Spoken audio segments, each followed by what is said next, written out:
Welcome into another edition of The Session with Londa and David.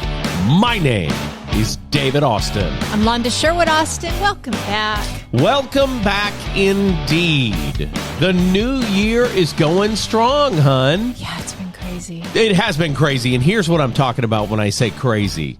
We've had like 400 plane crashes in the last 7 minutes. It's a whole thing. We're now in a trade war with Mexico and Canada, and we're kind of slapping China on the wrist. Shame on you, China. And the housing market has been wild, and I don't know. I'm just excited to sit down with you, have a conversation, and invite everybody into it. Me too. We've got a ton of things to talk about on this program, like the state of the world, and we're going to do the restaurant review nobody asked for, and a whole bunch of other fun stuff that you look forward to here on The Session with Londa and David. So there you go. Let's get into it. Okay, go. Well, I think if you're sitting on the fence, I don't usually say this, but if you're sitting on the fence trying to decide whether you should buy or sell, you should probably just go ahead and jump in because everyone else is. Well, that's the thing, right? We talk about the real estate industry a lot on this program because we do that. I'm a licensed lender and you're a licensed realtor. Yeah. And every single realtor and lender I've spoken to in the last 3 weeks has said their businesses are on fire right now. I mean, it's crazy. To what do you attribute that, do you think? There's a couple of different things I attribute it to. Number one, buyer confidence is up because everybody was on the fence waiting to see what was going to happen with the presidential election, and nobody knew. And now that there's certainty, people aren't wandering around anymore waiting to see what's going to happen. So they're not on the sidelines. That's number one.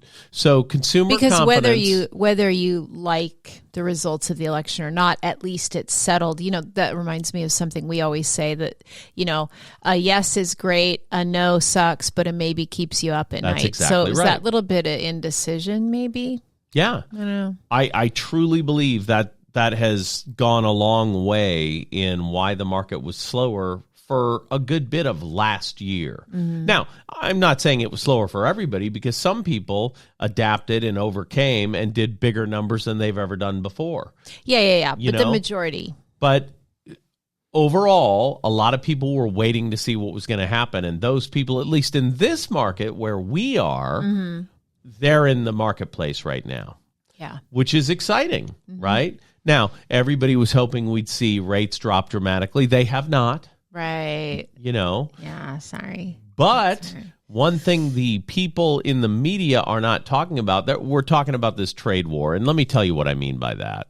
There has been a new executive order signed where now the United States is putting a 25% embargo, or tariff rather, on goods and services coming out of Mexico and Canada. 25% tariff.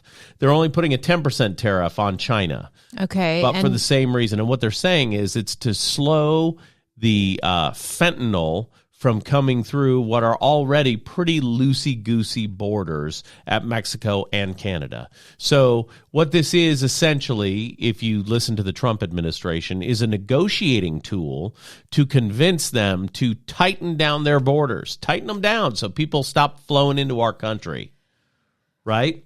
Now, if you listen to any of the mainstream media, they're talking about how, this was one story I heard on Sunday morning, the economists are saying what this will do if the tariffs do in fact take hold was it will increase the household expenses of every person in America by about $1,500 a year. That's the bottom line number.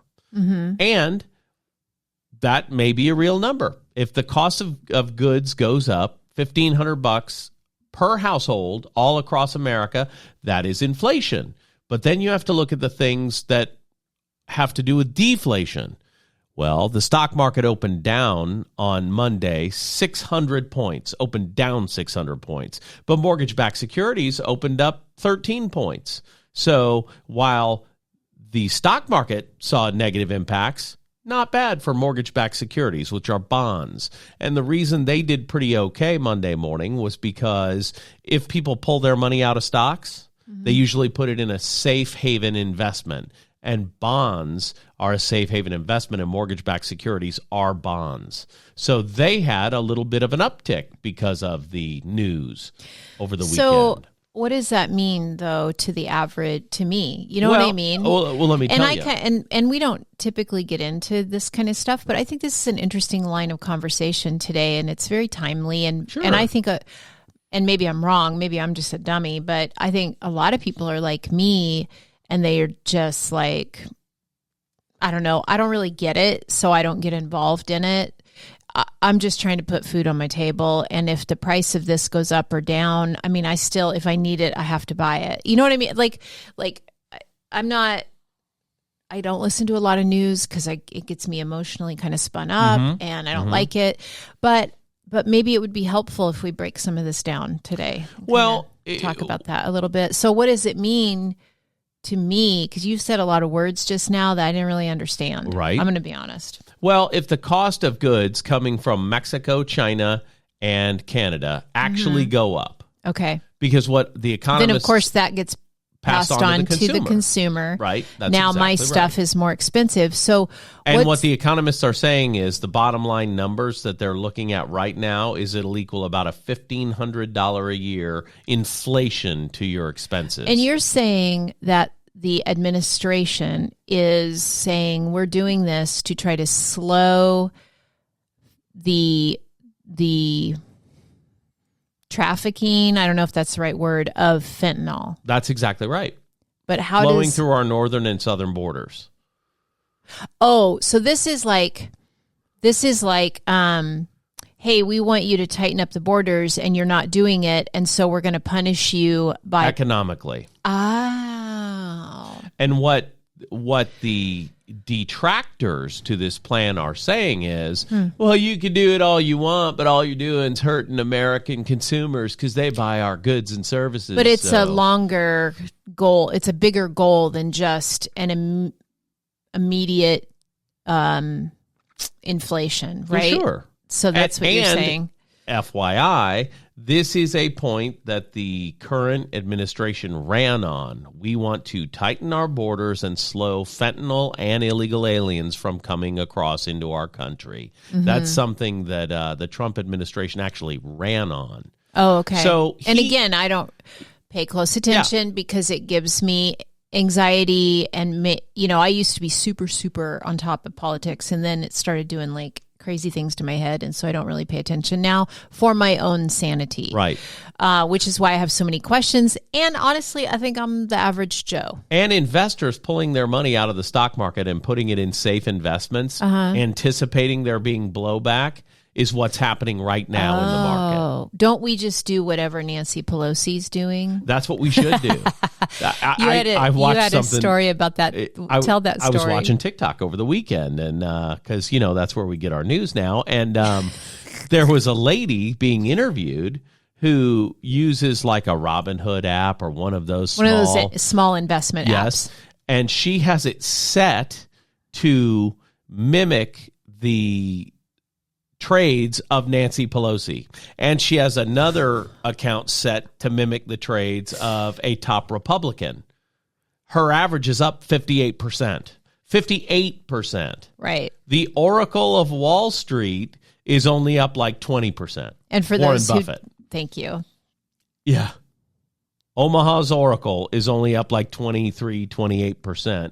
But somehow the top Democrat and the top Republican in Congress up 58%. I'm telling you, this is why I don't follow. Well, that was just on TikTok. We don't know that that's real, but that's the story I saw this weekend. Right. That's the thing is, we don't know if anything's real. Oh, that's exactly right.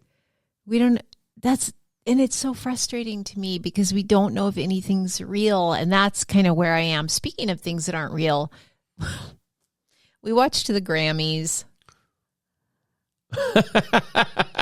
come You're not thinking the best on. country music album of the year is Beyonce, Cowboy Carter? Are you serious? And album of the year, come. I think album of the year makes a lot more sense than country album of the year. I mean, Have you heard her version of Jolene? It sounds like I'm singing it. Jolene by David Austin. What? It's not good. It's not good. Her version, not It's good. not, right? It sounds like me, and I'm no singer. Oh, she's purist. I can carry a tune in a bucket. And my version of Jolene's way better than Banaka's. Yeah. I mean, Beyonce. I mean, it was fun, though. It was fun to see all the crazy fashion and everything, though. It was fun to see her pretend to not know that she was going to win all right, I'm just going to say it. I think the whole thing was rigged and everybody knew. And I don't know why I think that. And again, this is why I don't delve too deep into this stuff, because my brain goes straight to conspiracy theories and it is not healthy for me. So, well, why do you think they had Taylor Swift do the country music album of the year so she could hand it to Beyonce? I don't know, but I think it's all.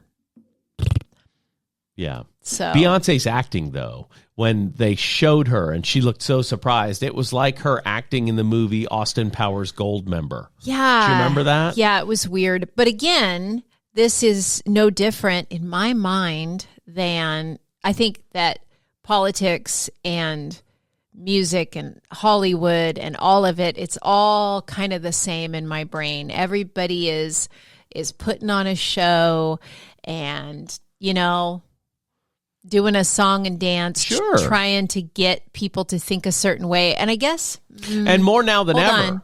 Now that I'm thinking about it, though, I guess we all do that kind of I in don't life. know. Do we? I mean, to some degree, think about it. So I had to send a counter offer today to an offer, and I took quite a while to write the body of the email with the counter offer to, make it. You remember writing persuasive essays in school? Yeah. I mean, it was. You wrote a persuasive essay. I mean, kind of. With the counter offer. Yeah, kind of. And so maybe we all do that. I to don't know some if it's degree. an act, though. Here's what I mean by that. You're it's not an negotiating. act, You're no. negotiating. Well, that's the premise. But isn't that's it how all this started. negotiation? That's Sure. what I'm saying. Sure. You're negotiating on the behalf of your client. Mm-hmm. And there's nothing wrong with that at all. Yeah. Hoping for a particular outcome. And I would say some politicians would say they're negotiating on behalf of their client. Sure. Which in the national constituent level is the American citizenry. Interesting, right? That's an interesting thing to think about. Sure. We're all the problem. Well, let me tell you, what did Winston Churchill say? Democracy's the worst form of government, but for all the other forms of government. That's depressing. What else do we have to talk about today? You mentioned we were going to do a restaurant review. We are going to do the restaurant review nobody asked for. Do you want to jump into it? It's pretty early in the show. We're only 13 minutes into this deal. I know, but it's going to be we've got a tight turnaround today, so the show's not going to be 87 million minutes long. Okay. The restaurant review nobody asked for, we went to the restaurant that has taken over the home spot of Fat Olives. Yeah, Public House 255. 255. Which is the address on the street where they are. So that's why it's Public House 255. It is owned by Will and Meg Willingham, who have owned restaurants in town before. And I just saw, actually, they are looking for an investor for yet another project. Okay. They made that public. They announced that publicly. That's great. Yeah. It's I can tell Willingham you, Seafood Shack. Cool. Yeah. And Will has been an executive chef in town for years and years and years and years. And Meg has run the front of house of restaurants in this market for years and years and years and years. If you want to feel very welcome and feel at home, go visit them at Public House 255. That's exactly right. Yeah. It's in Richland, Washington. And I got to tell you, it felt like old home week when we walked in there because we knew the server, and I've known her for 20 years. And we knew the owner and, the owners. Do you think everyone has that same experience? And I think they probably do. It's more likely than not, just because everybody in there has been in the industry around this area for so long. I think you almost can't walk in there without seeing somebody and feeling right at home. Yeah, and it looks very similar to the way it did the day that Fat Olives locked the doors for the last time. They've done some fun color accents and some updating things, but if you liked Fat Olives, you're not going to feel like you're out of place when you walk in. That's although when I went to use the bathroom, and I'm very used to seeing, the picture of JD and the girls in the field, and of course it's gone. So I was like, oh, it's replaced with other artwork, and I was like, oh, that's right. I didn't go into the restrooms, so I didn't know. We were in there.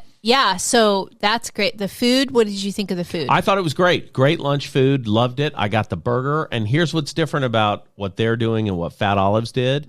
They have a diverse menu based on Will's history with some Southern food in there and some other Southern inspiration. And they have really, really solid desserts. I'm not a dessert guy, so that doesn't really speak to me. But the burger, spectacular. And the difference is they have a fryer in there, and Fat Olives did not have a fryer. So you can get French fries with a burger. And I say you shouldn't have a burger unless you sell fries. Cannot have a burger without fries. And I'm happier with chips than fries. Yeah, not me. You know why? Because they're just skinnier. I don't hate my life. So they're skinnier fries. No. They are. They're the same. They're both potato. They're made elsewhere. They're brought in. No, thank you.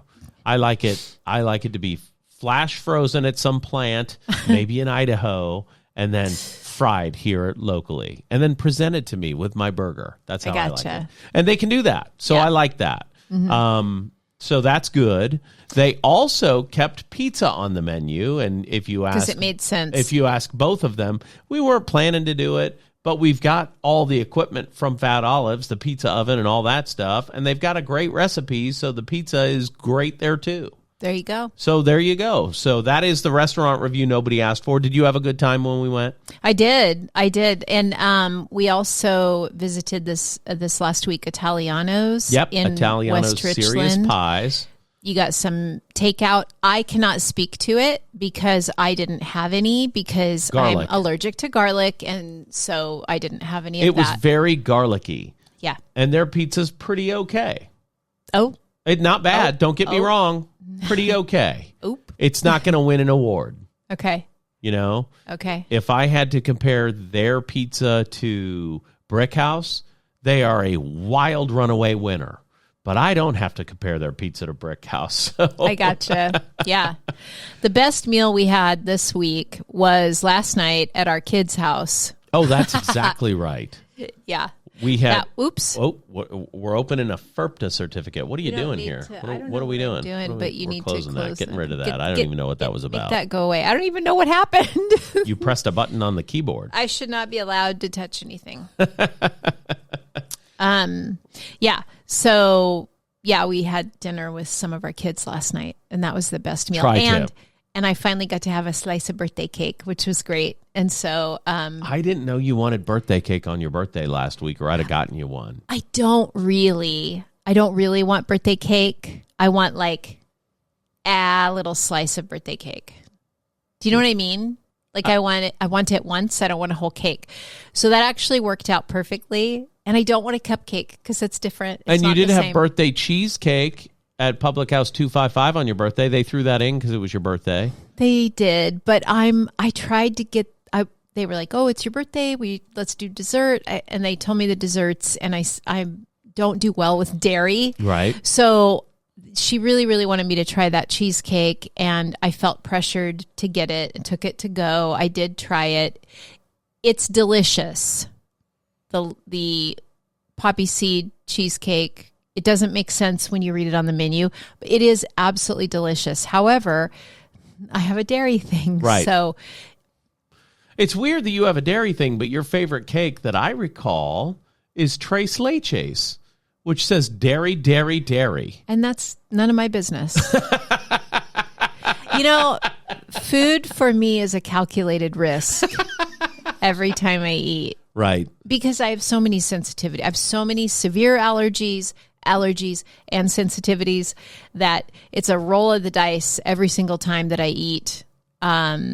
Even if I prepare it myself sometimes. Sure. It's just bizarre. Which is sad. That's not fun. Feel sorry for me. Boo.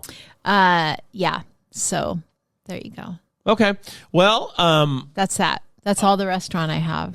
Well, and that's good stuff. We had other restaurant experiences, but we'll save those for the next program. I know, and I feel bad because we got super busy these last couple weeks, so I wasn't cooking at home as much. I mean, you even cooked a couple meals. That's Right. how busy we've been. Say it like I'm a special needs person. No. You even cooked a couple meals. It's not that. It's just unusual. As you will have to admit, it's unusual that you are cooking meals at home. Dinner. I'm foraging in the backyard. I've got an apron on, no shirt. I'm just looking for food. That's not what I'm saying. Baby Ruth. You just don't. That was from Goonies. What was that character's name on Goonies? Ada, the Goonies guy? Oh, that's great. I've seen it maybe once. Chomp? I don't know. I don't know, but Somebody's going to be mad that I don't remember that. I'm sorry.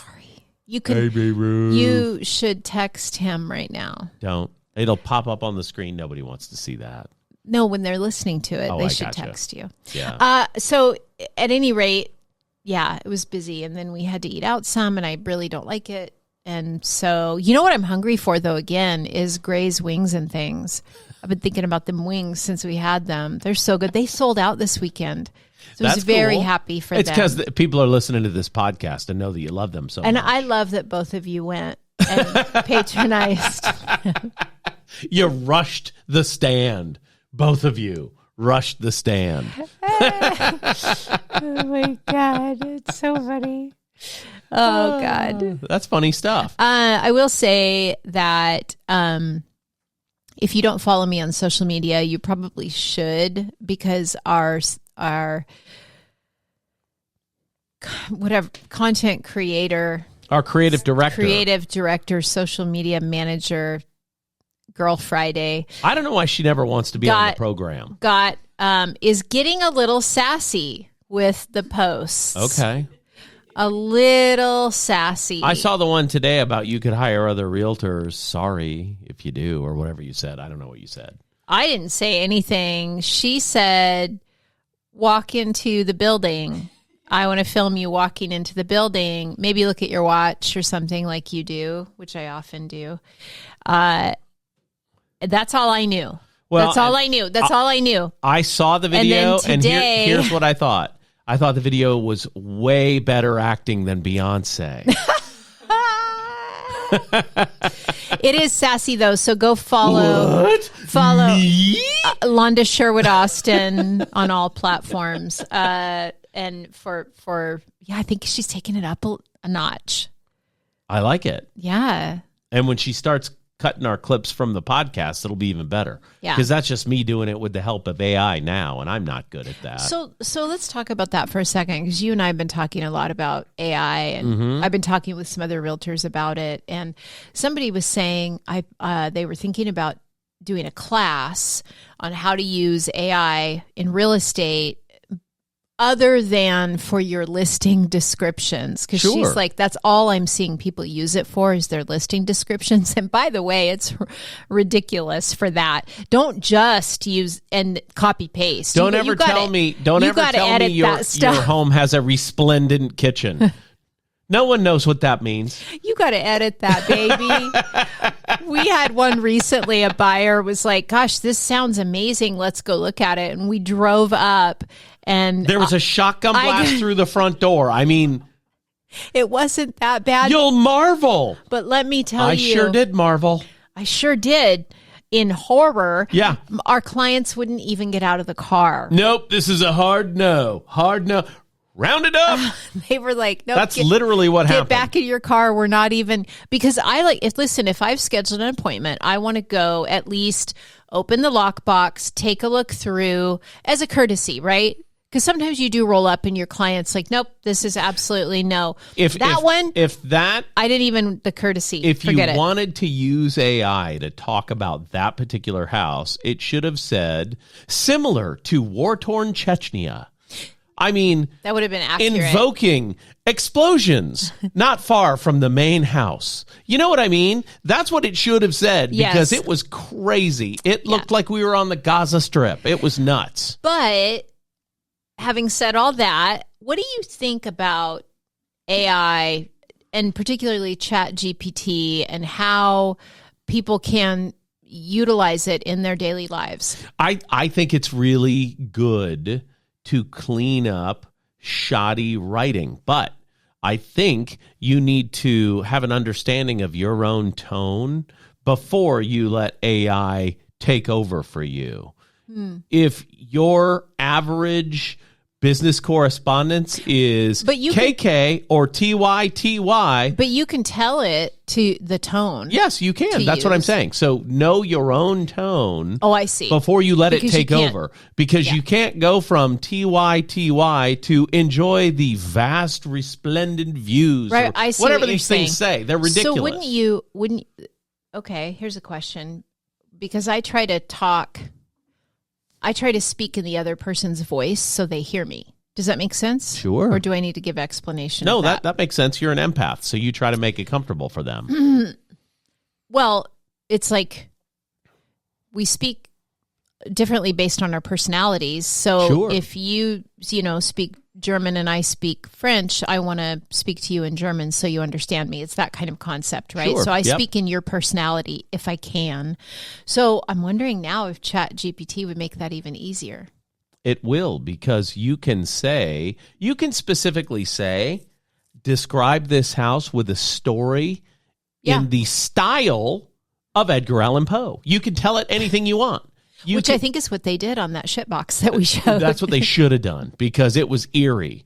And as we pulled away, I swear to God, I heard, nevermore, nevermore. You know what I mean? It was awful. Oh, gosh. Yeah. And it was great that the next door neighbor was smoking a fatty on the back patio when we pulled in, because that didn't seem at all weird. Yeah. I mean, it's legal. It's perfectly fine. No shade. Anyway, so there you have it. That's about all I got today. We're gonna wrap her up right there, I think. I hate it that we have to wrap it up early. We're not. We're like 30 seconds earlier than we normally are wrapping up. Come on. All right. 30 seconds. Okay. For Londa Joanne Sherwood Austin, the prettiest girl in the world, and you do look like a Saint-sation today with your New Orleans Saints hoodie. I love it. Super Bowl's coming up. And it's in New Orleans. And it is in New Orleans. You should see how Jackson Square has been lit up with digital lights. Did you see it today? No, but I kind of wish we were there. You got to look that up. It's really, really cool. Jackson Square is cool looking. Yeah. They're projecting there onto the cathedral like a cartoon Wonderland castle instead of the cathedral. It's really, really cool. Anyway, for Londa Joanne Sherwood Austin, my name's David Austin, and this has been another edition of The Session with Londa and David. We'll see you again next week. Like, share, and follow. Like, share, and follow. I think that's what you said.